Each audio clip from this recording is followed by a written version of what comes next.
If you're looking to buy the next best Mac for music production, you're probably looking at the new M3 or possibly the M4 processors from Apple. But today, I'm going to show you why that might be the wrong decision. Comment down below the year that your laptop came out, and if you do comment, you'll get a chance to enter a giveaway where I'm giving away the Rode NT1, which is a great professional microphone for beginners or professional. To enter, all you have to do is subscribe, like, and hit the notification bell if you want more content like this.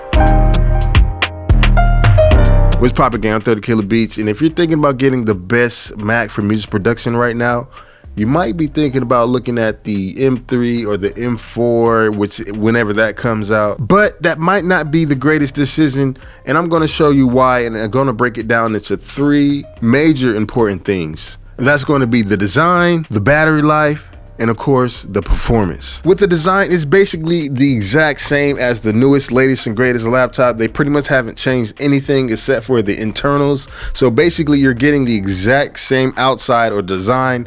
So it really doesn't matter as far as like if you feel like the new one, it's built better or something. They probably have some better, cooling and stuff like that. But really with the M1 Pro, it's really not a bad system how it already is. With the aluminum design, it is super tough and hard. So it's going to pretty much protect against a lot of things. Personally, I've dropped my laptop and I actually got a few dents and stuff in there. But unfortunately, I did in fact break my screen. So right now there is like a black line going across it. So I have to go to the Apple store and get it fixed. So that's what I'm going to do. I plan on doing a whole trip around it, just take my family out and, just have a great time and go to the beach and just make it, maybe a video. I don't know. Next, let's talk about battery life. Personally, I haven't felt like a moment where I need like more battery life. Till this day, 2024, the battery life has still been great and has lasted for hours. At the recording of this video, my battery condition is still saying normal and the maximum capacity is saying 82. However, I honestly don't feel like, it actually downgraded in the battery life when I'm actually using it. Majority of the times when I get my work done, by the time I'm done, I have like at least 30 to 40% left. And rather that's making music or just, browsing the internet and writing down notes and stuff. With the charger that it comes with, it charges extremely fast. Sometimes I'm in a moment where like I have to get up and just go,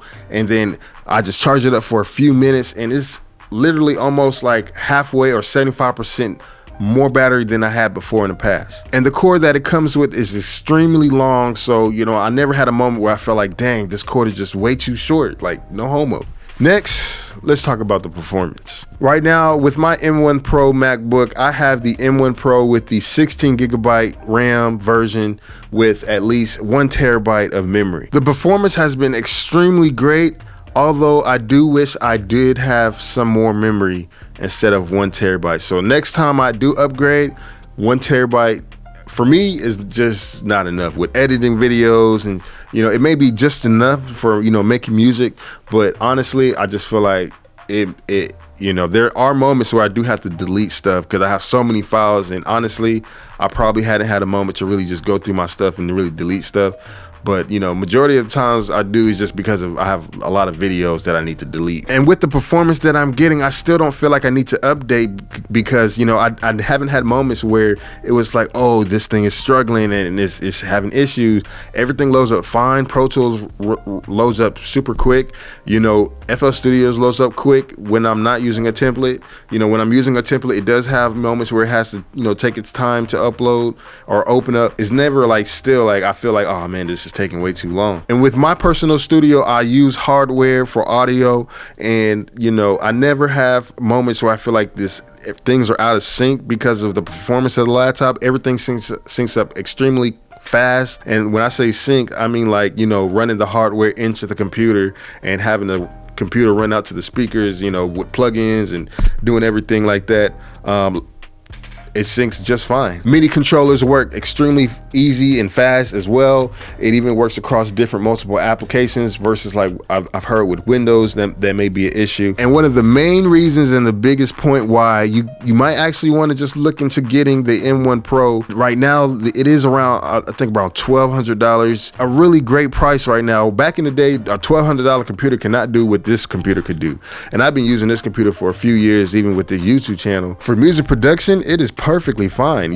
You won't have any issues. It's still supported today with macOS Sequoia, and I'm running Sequoia as of right now at the recording of this video, and everything works pretty much fine right now. Another big reason is that with the M1 Pro computers, it actually comes with more performance cores than the actual M3 computer chips. Like what? Like, I didn't even know that at first until I saw this video on YouTube, and there's a link in the description if you want to see the full video. But basically, he goes into showing different programs of how many tracks you can actually upload with different M1 computer chips and different programs. And basically, with Pro Tools, you're going to actually be able to open up more tracks with the M1 Pro than the M3 Pro, because we have more performance cores on the M1 Pro, and Pro Tools actually utilizes more of the performance cores than the efficiency cores. Depending on what actual program that you really use, you might want to look at the M3 if you really prefer it.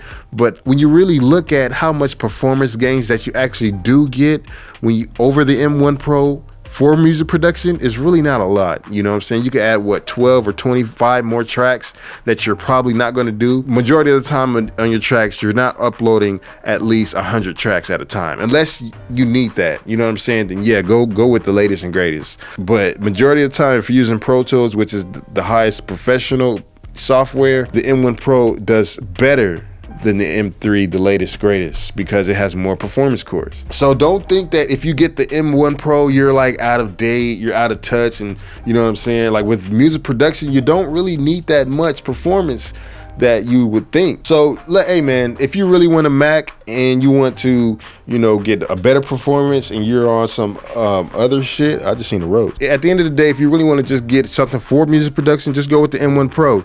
If you really care about video editing, maybe go with the M3, but you know, with the M1 Pro, I video edited and I don't have any issues or feel like things slow down unless I add like noise reduction or something like that, but who cares? With that being said, let me know what you think in the comments. Let me know what other videos you want to see on this channel. Make sure you add me on Instagram, TikTok, and X.